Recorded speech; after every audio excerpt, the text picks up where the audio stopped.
This is the Anker Nebula Cosmos 4K portable projector. This is the first 4K portable projector that I've ever reviewed. Now let's go ahead and take a look at its overall basic features and then do some testing to see real world performance on the Cosmos 4K portable projector.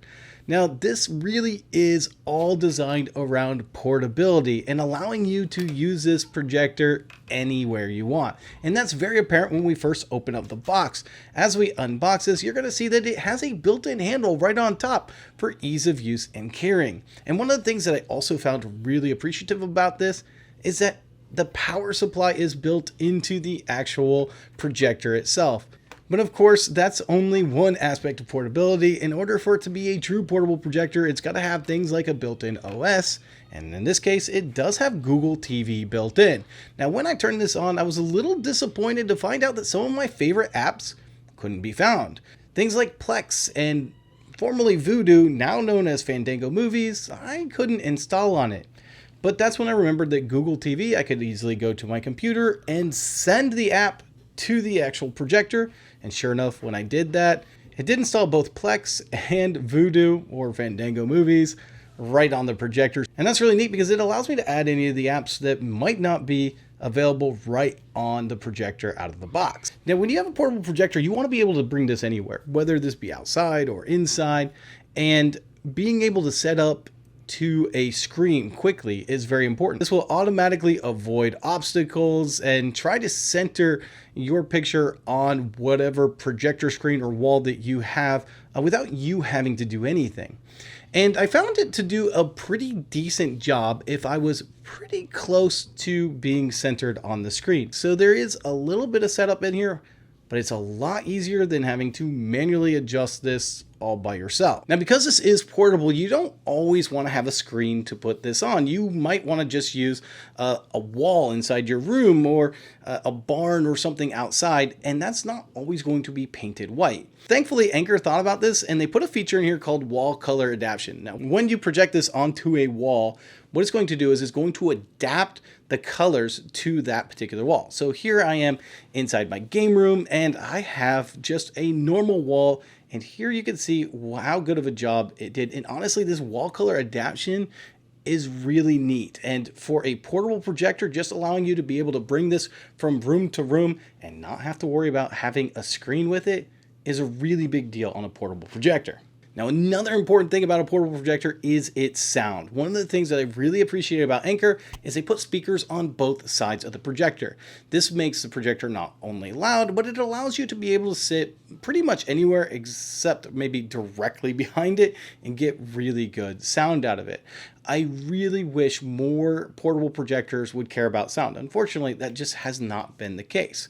And although I wouldn't consider this sound system like a high fidelity system, it is loud enough that you don't need extra speakers, and it is clear enough to make out the movies, and that of course is what's most important with a portable projector.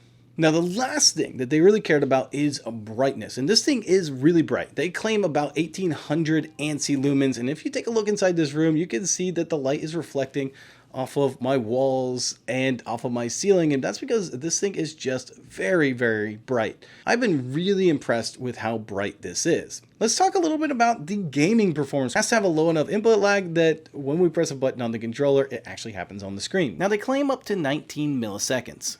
I did hook this up to my Xbox Series X to see exactly what it was capable of, and for me there was no latency that affected my gameplay, and I was very happy with its gaming performance, and I think you would be as well for a portable projector.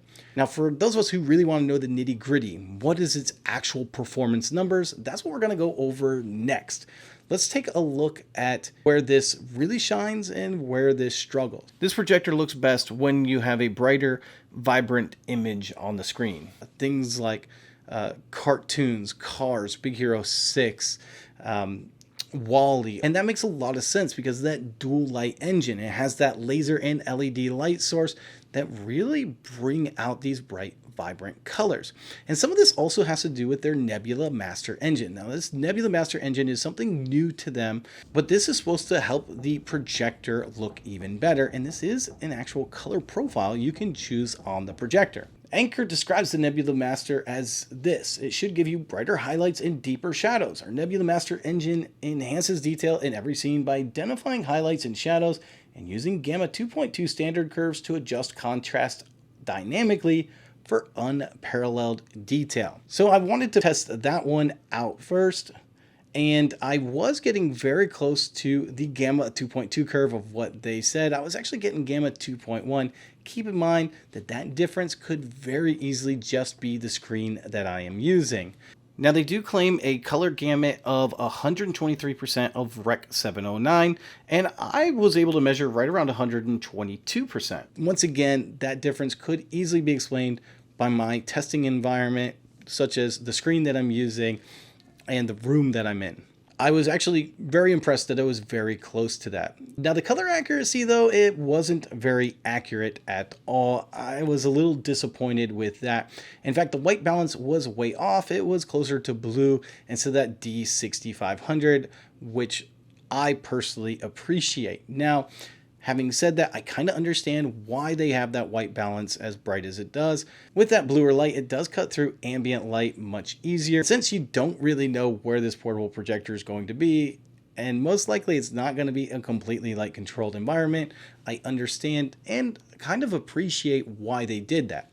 But I did calibrate it down to D6500, and the thing that surprised me was the amount of calibration options that it had on there. If you have calibration equipment, this is a projector that you could calibrate for days, weeks, years, because it has so many different calibration options. Now, unfortunately, I wouldn't say it is all good. The contrast ratio is 400:1. That's not great for black content. Now, let me explain contrast ratio for those that don't understand it. It basically stands for the darkest black to the brightest white on the picture. Now, when a projector really tries to go really bright by itself, it can often shift the black closer to a gray. And we can see this with our gamma settings. When we take a look at it, our gammas are going closer to gray when we get to the 20 and 10% mark. That makes those darker scenes much harder to recreate and bring onto the screen, and you can lose some quality for that. This projector is more designed around brightness and, of course, its portability. Anker actually has $300 off, dropping this to $9.99. So if you're interested in this, make sure to check the link down in the description. I'll leave a link for you to be able to purchase this. And if you want to see some more in-depth projector reviews, make sure to subscribe to the channel. This is Toy Studio Audio, and I'm out.